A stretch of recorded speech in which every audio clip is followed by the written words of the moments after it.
Battlefield 2042 in general is. I don't think. Well, it's easy to say. Oh, you could done that and that and that. It's yeah, like you said, hindsight is a thing. But I think this game had just like too many ideas and not enough time to improve those ideas. Because like Hazard Zone, Hazard Zone was definitely an afterthought because we needed something in a game to make it $70. Absolutely. Yeah, there's so many things of like class, specialists, the big maps and everything. Clearly, oh my god! I remember there was an interview. There was a developer that worked on Battlefield 2042, and he came in and he was telling how DICE had a problem. Like they had this like memory leak or something like that. It was basically crashing the game nonstop. They couldn't figure out why it was crashing the game in the development process. Right? They couldn't figure out. Someone found out. It was the HUD elements for the vehicle that were crashing the game. Right. And I don't understand how, because like something multiplied or something, I don't know. So just the HUD element itself of a tank was crashing the whole game early in development. Then I'm like, well, I guess game development is a bitch.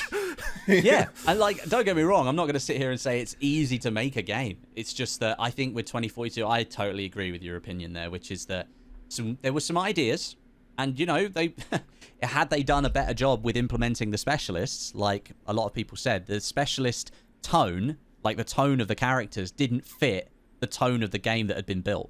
Like you wanted to create this like semi-post-apocalyptic worlds in climate crisis kind of vibe. You know what? I could get behind that for a Battlefield game. That sounds pretty cool. But then when you've got Angel screaming, "Angel does it again," and it just like. That was something, right? That was something. But you know what I mean? Like, the two didn't work. Like, you could have done specialists, but I think they all needed to be a lot more grounded in the story and the narrative that they were trying to create. Same thing with Hazard Zone. Hazard Zone could have been incredible. Like, they've created this, they thought this going mode where you go into an exclusion zone, you've got certain high tier items that you need to collect and gather, and your team is responsible for getting them in, getting in, collecting them, and then making it out by any means necessary. So you're going to be going in, fighting other players because those players want those resources. And that sounds like a cool game mode. That sounds like a lot of team play and squad play that would be perfect for a Battlefield game. But what we got was a really, really underbaked version of that. Like, so underbaked, it's unbelievable that they even thought it could be considered as a good core pillar of the game. Like, absolutely unreal. Like, you could play 4 or 5 rounds and have enough currency to then just buy all of the upgrades that you wanted for next time for like the next 25 games. It was unbelievably poorly balanced, and like there was no tension in the modes. There was no build up, and because they wanted the characters to, have some lore behind it and mixed in with the mode, but after launch they decided to cancel a lot of the lore stuff because the response of the game didn't go down very well, and it was all hands on deck. Ray keeps saying that the reason they changed plans regarding the lore is because also the actor that played Irish also passed away. So I wouldn't be surprised if there was an element of that. I wouldn't be surprised. He's really adamant about that. That they actually no matter how the game was received, they had like something planned, but because he passed away, it kind of ruined all the plans. That he's really adamant about that. Maybe he's right, God knows. But I have to agree in a sense to him. Irish was such an iconic character. Like the way he just in that cinematic Exodus short movie. It's like, but that's the category 6 storm, whatever. Nah, that's home field advantage. No one can can deliver that line so fucking cool as that actor. It's just like, oh yeah, you're okay. I hated you back in Battlefield 4. I fucking love you now. yeah, absolutely. And then when you see him and he pulled this hood down and like you saw the character and you're like, oh, it's Irish. And the amount of people, I remember going on social media after that dropped, and everyone was like, okay, this is cool. You're creating not just a new Battlefield game, but you're sort of linking together things from the past, which immediately a lot of people, I mean, you saw the reaction, right? People got behind that straight away. They were like, yes, I like this. This is cool. You're introducing a character that... Yeah, that short film was so good. It was so good. It's the best thing that came out of this game, funny enough. Like, I don't even need the game. Make a movie out of this, please. Yeah, absolutely. And do you know what? I wouldn't have been surprised that there were more of those planned. And exactly what you said is that because, unfortunately, the actor did pass away, a lot of their plans would have changed.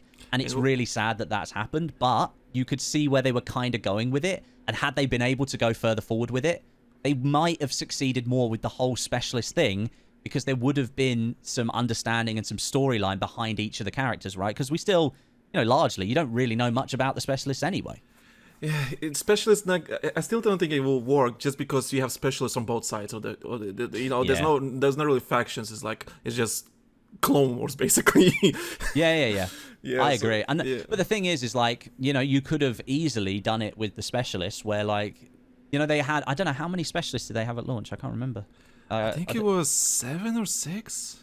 Something like that. But what you could have done is you could have had 2 assault ones, 2 medic ones, and just had them on each side of the conflict. And then had them, because obviously it doesn't matter that they had the same abilities. If they were just different characters, then you would have known it was one side versus the other. And, that I think that would have been a lot more understanding. But because they made them, what did they call it? It was like faction agnostic or something like that. It meant you were just, it was McKay fighting McKay. And and then the voice lines all overlapped each other, and it just didn't work. I remember. I don't know if it was a conversation or something like that, but I remember I was saying that Modern Warfare 2.19 did right regarding the characters. Like they could literally had no factions, but they had factions. And I remember when Cold War beta was happening, they only had like 7, maybe 6, operators to use, and they were both on sides. The only way you could tell the difference between teams is literally the HUD elements. Oh yeah. So I remember there was a big complaint from Call of Duty players, like, listen, we don't want this because Battlefield 2042 literally had the same thing. We don't want same people on the same factions. So before launch, they did reacted to the feedback and they did split them into factions. You can tell it was a really rushed job because the characters, like the numbers don't match. This one has this side has 5, on this one has 3 or something like that.